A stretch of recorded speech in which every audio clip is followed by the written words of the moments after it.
تو حیا نے دیکھا چند نوٹوں کے اوپر 5 کا سکہ رکھا تھا اور لڑکے نے سکے کو یوں پکڑا تھا جیسے سیلز مین نے جوتے کو پکڑا تھا، تاکہ اسے تھامتے وقت لازماً اس کا ہاتھ ٹکرا جائے۔ شکریہ۔ حیا نے نوٹ کنارے سے پکڑ کر کھینچے، سکہ لڑکے کے ہاتھ میں رہ گیا۔ میم، آپ کا سکہ۔ لڑکے نے فاتحانہ انداز میں سکہ اس کی جانب بڑھایا کہ اب تو وہ لازمی پکڑے گی، اور یہ سامنے رکھے صدقے کے باکس میں ڈال دو۔ وہ بے نیازی سے شاپر تھامے پلٹ گئی۔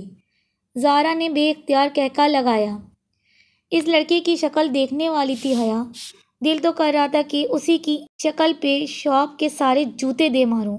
معلوم نہیں ہمارے مردوں کی ذہنیت کب بدلے گی، یوں گھورتے ہیں جیسے کبھی لڑکی دیکھی ہی نہ ہو۔ وہ غصے سے ناک سکوڑتی، غصے میں بولتی زارا کے ساتھ سیڑھیاں اتر رہی تھی جب قریب سے آواز دی، تو اتنا بن سور کر باہر نہ نکلا کرو بی بی۔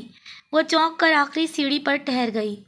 وہ ایک معمر خاتون تھی، بڑی سی چادر میں لپٹی ہوئی تھی، ناگواری بھری نگاہ اس پہ ڈال کر آہستہ آہستہ اوپر زینے چڑھ رہی تھی۔ ایک تو لوگوں کو راہ چلتے تبلیغ کرنے کا بہت شوق ہوتا ہے۔ وہ اور بھی بہت کچھ کہتی، مگر زارا اس کو کونی سے تھامے وہاں سے لے آئی۔ تبھی ارم سامنے سے آتی دکھائی دی۔ اس کا سینے پہ پھیلا دوپٹہ اب سمٹ کر گردن تک آ گیا تھا۔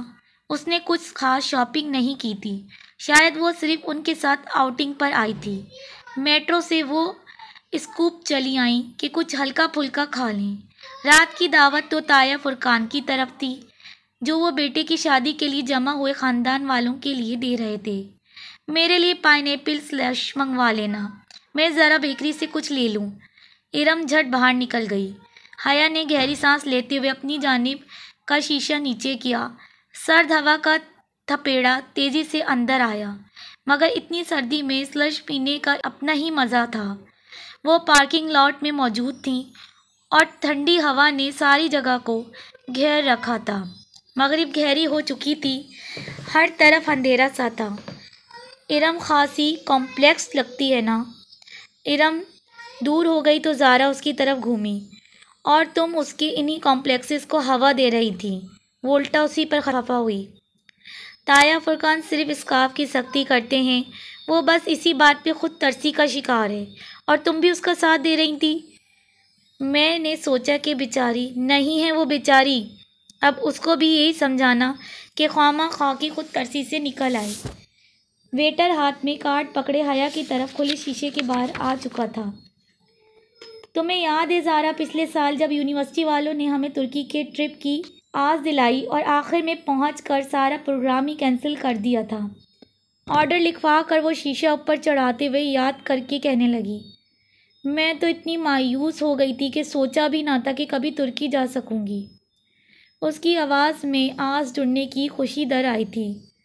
زارا اور وہ انٹرنیشنل اسلامک یونیورسٹی میں LLB آنرز کے 5ویں سال میں تھیں۔ ان کا 7واں سیمسٹر درمیان میں تھا جب یورپین یونین کی اسپانسر اسکالرشپ کا اعلان ہوا، جس کے تحت یورپ اور ایشیا کی یونیورسٹیز کے مابین طلبہ کا تبادلہ ہونا تھا۔ یوں چند ماہ کے لیے یہاں سے کچھ طلبہ یورپ کی یونیورسٹیز جائیں گے اور ایک سیمسٹر پڑھ کر واپس آ جائیں گے۔ جب یورپین یونیورسٹیز میں درخواست دینے کی باری آئی تو اسے ترکی کی سبانجی یونیورسٹی کا فارم سب سے آسان لگا، مگر پھر ایک اسپانوی یونیورسٹی میں بھی ساتھ ہی اپلائی کر دیا، اور اب بالآخر اسپانجی یونیورسٹی نے اسے منتخب کر لیا تھا۔ ادھر 7واں سیمسٹر پورا کر کے اسے فروری میں 5 ماہ کے لیے ترکی جانا تھا۔ ابھی دسمبر چل رہا تھا، جہاں اس کے اپنے مضامین شریعہ اینڈ لاء کے تو نہ تھے کہ ترکی کا قانون پاکستان کے قانون سے مختلف تھا، سو 5 ماہ کے لیے وہ اپنی مرضی سے کوئی بھی مضمون پڑھ سکتی تھی۔ پھر پاکستان واپس آ کر اسے LLB کا 8واں سیمسٹر شروع کرنا تھا۔ کتنا مزہ آئے حیا، اگر کوئی رومانٹک سا ہینڈسم سا ہم سفر تمہیں مل جائے تو تمہارا سفر کتنا خوبصورت ہو جائے گا۔ ہم سفر کوئی نہیں ملنے والا، کیونکہ پاکستان سے سبانجی صرف ہم 2 لڑکیاں ہی جا رہے ہیں، اور پھر ہم ٹھہرے آل ویمن یونیورسٹی میں پڑھنے والے۔ وہ ختیجہ رانا جو تمہارے ساتھ جا رہی ہے، اس سے کوئی بات ہوئی؟ ویٹر نے شیشہ بجایا تو حیا چونکی، پھر شیشہ نیچے کرنے لگی۔ نہیں، ختیجہ رانا کو تو میں جانتی بھی نہیں ہوں، معلوم نہیں کون ہے۔ اس نے سلش کے گلاس پکڑے اور زارا کا اسے تھمایا، پھر اپنا گلاس لبوں سے لگایا۔ ٹھنڈا سا سلش اندر تک اتر گیا۔ بے دھیانی میں وہ شیشہ بند کرنا بھولی، اسے علم نہ ہو سکا۔ دفعتاً زارا کا موبائل بجا۔ زارا نے سپ لیتے ہوئے موبائل کان سے لگایا۔ ہیلو اماں جی، کیا؟ آواز خراب ہے، 1 منٹ۔ زارا کے فون پہ غالباً سگنل ٹھیک نہیں آ رہے تھے۔ وہ سلاش کا گلاس ہاتھ میں پکڑے دروازہ کھول کر باہر چلی گئی۔ حیا اپنے گلاس سے چھوٹے چھوٹے سپ لیتی زارا کو ونڈ اسکرین کے پار سے دیکھتی رہی۔ اب وہ دور ایک درخت کے ساتھ کھڑی فون پر بات کر رہی تھی۔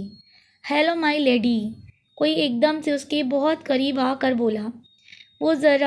وہ ڈر کر اچھلی، ذرا سا جوس کپڑوں پر چھلک گیا۔ کھلی کھڑکی پر ایک عورت مسکراتے ہوئے جھکی تھی۔ میک اپ سے اٹا چہرہ، چمکتا ہوا آئی شیڈو، بھڑکتی ہوئی سرخی، بالوں کا جوڑا، چمچم کرتے کپڑے۔ وہ عورت نہیں تھی مگر وہ مرد بھی نہیں تھا۔ کیسے ہو جی؟ وہ اس کی کھڑکی پر پورا جھکا کھڑا تھا، گلاس اس کے ہاتھ میں کانپا۔ بے اختیار اس نے شیشہ اوپر چڑھانا چاہا مگر اس کے درمیان ہاتھ تھا۔ ڈرو نہیں باجی، میں آپ کی دوست ہوں، ڈولی کہتے ہیں مجھے۔ ہٹو ہٹو جاؤ۔ وہ گھبرا گئی۔ خواجہ سرا کے وجود سے سستے پرفیوم کی تیز خوشبو اٹھ رہی تھی۔ اسے کراہیت سی آئی۔ ذرا بات تو سنو، اس نے اپنا چہرہ مزید جھکایا۔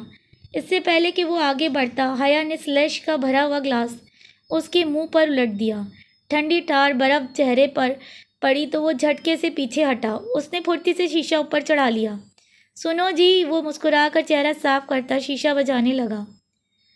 بند شیشے کے باعث اس کی آواز ہلکی ہو گئی تھی اور اب وہ کوئی گیت گنگنانے لگا تھا۔ کپکپاتے ہاتھوں سے اس نے چابی گھمائی اور گاڑی وہاں سے نکال لائی۔ بیکری کے داخلی دروازے کے سامنے کار لا کر اس نے پلٹ کر دیکھا۔ وہاں درختوں کے ساتھ وہ ڈولی نامی خواجہ سرا ابھی تک کھڑا تھا۔ وہ اس کے پیچھے نہیں آیا تھا اور اب گا بھی نہیں رہا تھا، بس خاموش گہری نظروں سے اسے دیکھ رہا تھا۔ اسے بے اختیار جھرجھری سی آئی۔ کہاں رہ گئیں یہ دونوں؟ اس نے جھنجھلا کر ہارن پہ ہاتھ رکھ دیا، پھر گردن موڑ کر دوبارہ دیکھا۔ وہ ابھی تک اسے ہی دیکھ رہا تھا۔ ارم اور زارا کو ڈراپ کر کے وہ سیدھی اپنے کمرے میں آئی تھی۔ ڈنر کا وقت ہونے والا تھا۔ اس نے یہ کپڑے ڈنر کی مناسبت سے ہی پہنے تھے مگر جوس چھلکنے سے ذرا سا داغ پڑ گیا تھا۔ اس نے جلدی سے دوپٹے کا وہ حصہ دھو کر اسے استری کیا۔ اسے رہ رہ کر خواجہ سرا یاد آ رہا تھا۔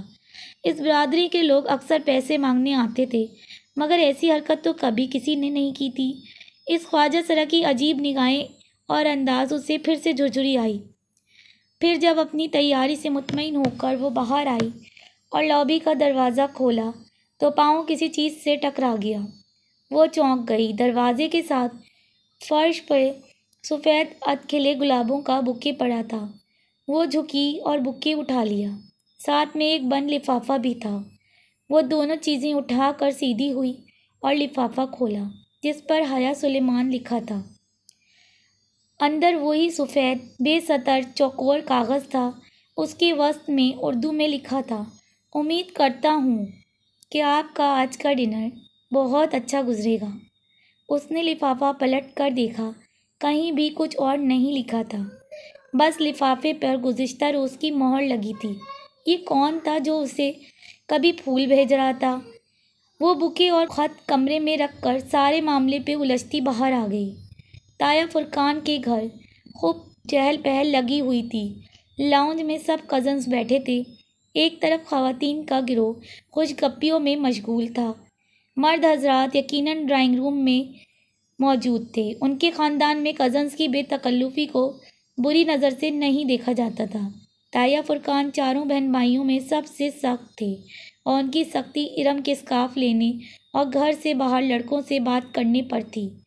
ارم اور باقی کزنز بھی عموماً اپنے کزنز کے سوا باہر کسی لڑکے سے بات نہیں کرتی تھیں۔ حیا اور ارم تو پڑھتی بھی آل وومن یونیورسٹی میں تھیں۔ ہاں، دوسرے چچا اور خود سلیمان صاحب مستقبل میں اپنے بچوں کی شادیاں یقیناً مکسڈ گیدرنگ میں رکھیں گے، یہ سب کو معلوم تھا۔ ان کا خاندان زیادہ بڑا نہ تھا، وہ لوگ 3 بھائی اور ایک بہن تھے۔